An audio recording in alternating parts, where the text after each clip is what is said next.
Hello everyone, welcome back to this channel.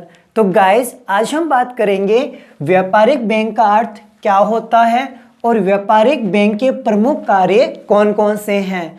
तो सबसे पहले हम ये देखेंगे कि व्यापारिक बैंक का अर्थ क्या होता है। सामान्यतः जिन बैंकों के साथ हम जो लेन देन करते हैं उन्हें हम व्यापारिक बैंक कहते हैं। तो देखो, व्यापारिक बैंक वे संस्थाएं होती है जो जनता के धन को स्वीकार करती है तथा मांगने पर उन्हें लौटाती है, वह ऋण की सुविधा भी उपलब्ध करवाती है। ऐसी संस्थाओं को हम व्यापारिक बैंक कहते हैं। तो व्यापारिक बैंक का मीन्स यही हो गया है कि जिन बैंकों के साथ हम ट्रांजैक्शन करते हैं, लेन देन करते हैं और हम अपनी जमाओं को जहाँ पे जमा करवाते हैं और हमें आवश्यकता पड़ने पर हम वहाँ से लेकर भी आ सकते हैं, ऐसी सारी बैंकें हमारी व्यापारिक बैंक या वाणिज्यिक बैंक कहलाती है। अब हम जानेंगे कि व्यापारिक बैंकों के प्रमुख कार्य कौन कौन से हैं। तो फर्स्ट नंबर आता है जमा को स्वीकार करना, यानी ये बैंक है अपने ग्राहकों की जमाओं को स्वीकार करती है और उनके द्वारा मांगने पर उन्हें लौटाते भी हैं। साथ में ये अपने ग्राहकों को उनकी जमाओं पर ब्याज का भुगतान भी करती है।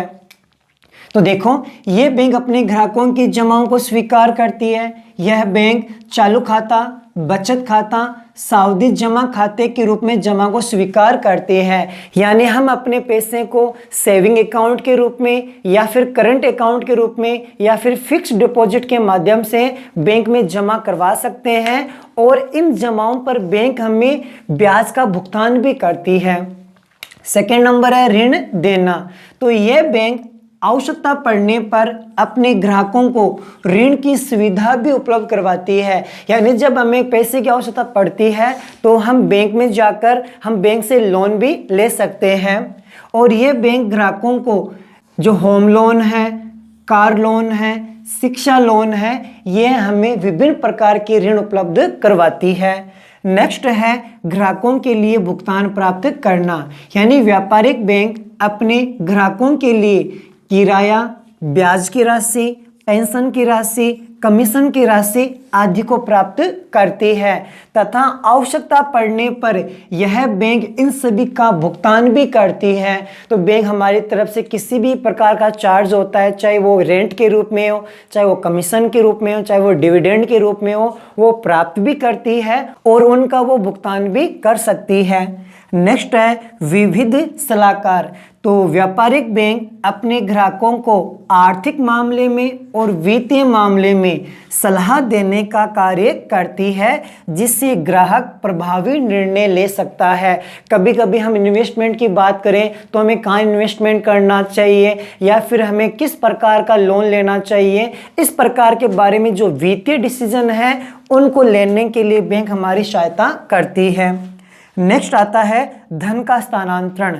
तो ये व्यापारिक बैंक अपने ग्राहकों के आदेशानुसार धन को एक स्थान से दूसरे स्थान पर भेजने की सुविधा उपलब्ध करवाती है। हम ये जानते हैं कि यदि हमें पैसे को कहीं पर दूसरे स्थान पर भेजना है तो ये बैंक हमारी सबसे बड़ी सुविधा उपलब्ध करवाती है। बैंक के द्वारा हम अपने पैसे को एक अकाउंट से दूसरे अकाउंट्स में या एक स्थान से दूसरे स्थान पर हम आराम से इनको भेज सकते हैं। नेक्स्ट आता है एटीएम की सुविधा। बैंक हमें एटीएम की सुविधा उपलब्ध करवाती है, जिसके माध्यम से हम 24 घंटे 365 दिन कभी भी एटीएम से पैसे निकलवा सकते हैं और हम अपनी आवश्यकताओं को पूरा कर सकते हैं। तो मैंने इसमें यहाँ पे एक्सप्लेन नहीं किया क्योंकि जगह की थोड़ी कमी है। हम नेक्स्ट लिख सकते हैं चेक की सुविधा। बैंक हमें चेक की सुविधा उपलब्ध करवाती है, जिसके माध्यम से हम बिना बैंक जाए हुए चेक पर हम सिग्नेचर कर देते हैं और सामने वाले व्यक्ति का उस पर नाम अंकित कर देते हैं। तो बैंक जो चेक पर नाम लिखा गया है उस व्यक्ति को यह भुगतान कर देती है। बैंक अधिविक्रय की सुविधा भी उपलब्ध करवाती है, यानी बैंक अपने नियमित ग्राहक को उसके अकाउंट में जितनी भी राशि होती है उससे अधिक राशि निकलवाने की सुविधा उपलब्ध करवाती है। बदले में बैंक ये चार्ज वसूल करती है और यह सुविधा उनको ही उपलब्ध करवाती है जिसकी बाजार में अच्छी गुडविल होती है, जो नियमित बैंक के कस्टमर होते हैं। हम ये भी लिख सकते हैं कि लॉकर की सुविधा, बैंक अपने ग्राहकों को लॉकर की सुविधा भी उपलब्ध करवाती है, जिसके माध्यम से व्यक्ति अपनी मूल्यवान वस्तुओं को, जमीन के कागजों को, जो इंपॉर्टेंट होते हैं उनको बैंक के अंदर एक सुरक्षित स्थान पर रख सकता है। हम ये भी लिख सकते हैं कि नेट बैंकिंग की सुविधा, बैंक अपने ग्राहकों को नेट बैंकिंग की सुविधा उपलब्ध करवाती है, जिसके माध्यम से व्यक्ति घर बैठे बैंक से संबंधित कार्य कर सकता है। तो आई होप आपको अच्छे से समझ में आ गया होगा कि व्यापारिक बैंक किसे कहते हैं और व्यापारिक बैंकों के प्रमुख कार्य कौन कौन से हैं। अगर वीडियो पसंद आए तो प्लीज वीडियो को लाइक करना है, अधिक से अधिक शेयर करना है और चैनल को सब्सक्राइब करना है। तो गाइस मिलते हैं अगली वीडियो के अंदर। Thank you so much.